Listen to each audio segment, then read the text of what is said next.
A true hunter is wired differently. He's wired differently. Listen to me. What makes a gazelle is how he's wired. What makes a lion is how he's wired. Okay, let me explain to you.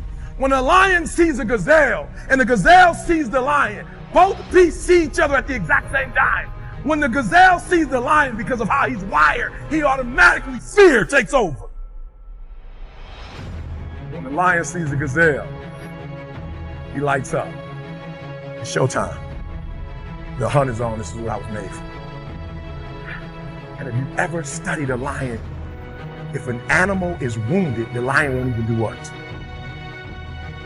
Won't attack. The lion will only attack if it's if it's healthy. The lion, let him go. It's no fun in that. He's already dead. Right? For real, there's some of you, there are opportunities that you're like, it's too difficult. It's too hard. Nobody can do it. You're not wired properly. Lion welcomes the challenge. As a matter of fact, they don't get excited unless it is a challenge. Lion different. When the gazelle immediately sees the lion, the first thing it thinks about is, let's go. First thing the lion does is like, let's eat. Oh, I'm wired differently. I didn't start crying. I didn't say, why me? I'm doing good to the world. I'm not hurting anybody. Why me? I'm wired differently. We turn tragedy into triumph. That's what lions do. Lions don't cry. Lions don't give up. Lions don't quit. Lions hunt. And if you are a true lion, it does not make a difference what the circumstance is. And the best advice I've ever given to anybody is just fucking do it. We take too much time procrastinating. Why you are where you are because you just didn't do it. You didn't want to make a mistake. You got a mortgage. Your mother's got emphysema spitting up blood. I can go on and on and on and on. But the bottom fucking line is, if you had 15 years ago you had just done it, 10 years ago you had just fucking done it, 5 years ago if you had just fucking done it, 6 fucking months ago if you just fucking done it, you probably wouldn't be in the position you're in now. So I'm saying no matter what your age is, it's still time to just fucking go out and do it. Just go out and fucking do it. If there's anything in life that you don't currently have right now, it's because of who you are and how you think. What I need you to do is I need you to find a reason to keep going. And if you can find a reason to keep going, I know you're strong enough to do it because you're human. Every human has what it takes to get past whatever they're going through if they decide to. Push through it. Push through it. Tragedy and trials come to everybody. Only the strong survive.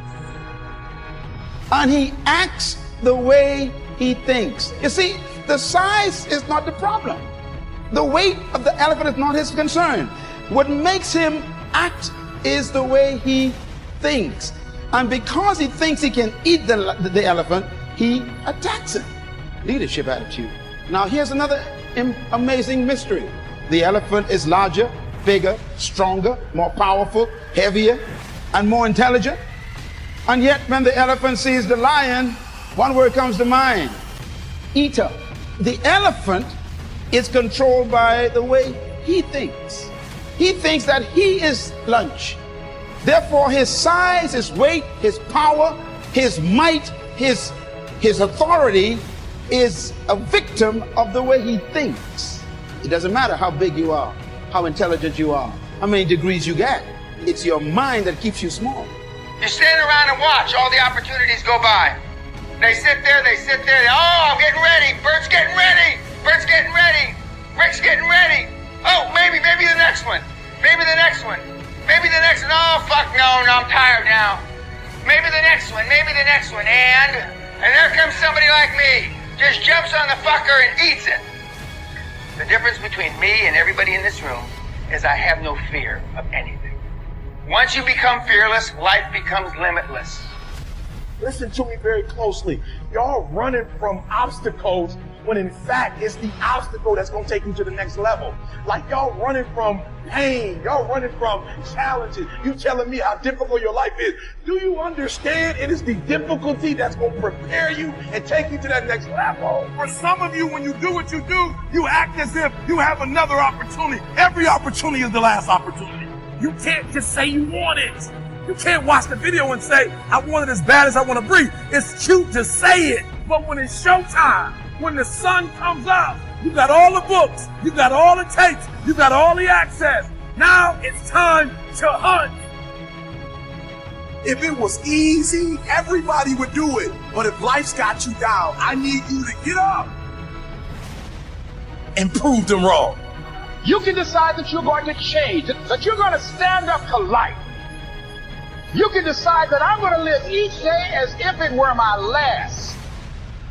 And all of these things that are happening to me right now, they're just temporary inconveniences. They're not stronger than I am. I'm in charge here. The leader has an attitude that makes him or her different from followers. And the lion exhibits that attitude. We have to cultivate the same attitudes that the lion has. Now, the lion is the king of the jungle, but the lion to me is a great source of encouragement to all of us. Now, what's the main thing that shocked me with the lion is that the lion is not larger than the giraffe, bigger than the elephant, or heavier than the hippo. He's not as smart as the hyena or the snake. And yet, when he shows up, they all run away. You don't need to be intelligent. You don't need to be smart. You don't need to have a certain height. You don't need to have a certain weight. You don't need to have any kind of advantage. And yet you can be the leader. What makes the lion so unique?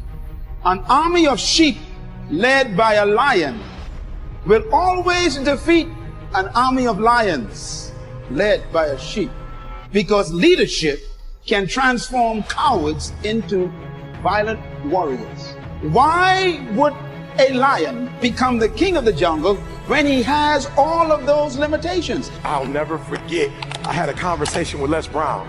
Les Brown had called me to Orlando. We sat in a hotel, and I left, and I started talking to Les, and I started naming like, yo, you, Les Brown, this person, #1 in the world. He said, don't you ever say that again. I said, don't say what? He said, you the best in the world right now. I said, what? He said, you the best in the world right now. There's nobody as good as you in the world. You're the best right now. The only reason you're not the best right now is because you don't believe you're the best now. And when you walk out this room, I want you to go in the mirror to yourself, I'm the best right now. He said, before you even become #1, start to proclaim it and say it long before it happens. Say, I'm the #1 motivational speaker in the world. And when I was number 20, I started saying, I'm the #1 motivational speaker in the world. And I went to the computer, and the world said exactly what I said, that Eric Thomas is #1 in the world. I spoke it, the world heard it, and it activated. Your problem is that you don't believe you belong here. Your problem is that you don't think you should be sitting down here. So listen to me, there are those of you saying, I want to be a millionaire. I want to be the best at this company, right? But your value system says you believe in sleep more than you believe in grinding. That you're spending more money than you're making. Why? Because you're a consumer, but you're reading all the books and you're saying everything the books are saying, but those books are not in alignment with your value. And if you're going to go to the next level, your values are going to have to change. When I believed, the lion has a different attitude that makes every animal afraid of him. Now, we don't want to lead by fear, but it does take respect for you to become a leader. When I use the word fear in the jungle, we're talking about respect. The elephant respects the lion. The hyenas respect the lion. The giraffes, they respect the lion. What makes these massive animals respect such a small cat? The attitude is the difference. It is unique attitudes that distinguish leaders from followers. They think differently.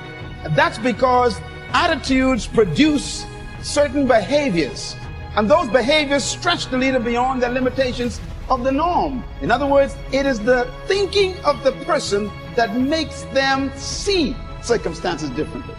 No one can live beyond the limits of their belief. So if you want to live beyond what you're living now, you have to change your belief system.